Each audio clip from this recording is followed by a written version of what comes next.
Senza dubbio spettacolare il fascio di luce Ramses II, installato dal Comune di Venezia per il centenario di Porto Marghera, faraonico nel nome come nei fatti, non manca di suscitare le polemiche ben al di là dei confini veneziani.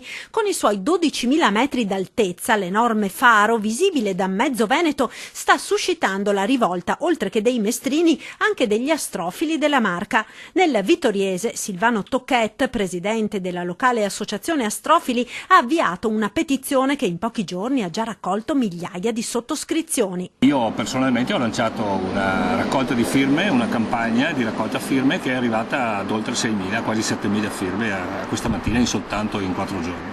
L'obiettivo è di mandare la petizione al sindaco Brugnare e di far spegnere il faro. Un'installazione, quella dell'enorme faro, che secondo gli astrofili è sbagliata sotto tutti i punti di vista, ambientale ed economico, per l'inquinamento luminoso e non solo, lo spreco di energia, ma soprattutto, sostengono gli astrofili, in violazione della legge regionale 17 del 2009 che vieta fasci di luce di questo tipo. Al di là degli astrofili, che forse non è il primo dei problemi, ci rendiamo conto, al di là di questo, aver fatto e aver promosso una cosa palesemente illegale, crediamo che questa sia la cosa più grave. Ancor più pesante la posizione dell'Associazione Veneto Stellato, che ha inviato 2 esposti, uno alla Procura di Venezia, l'altro alla Corte dei Conti.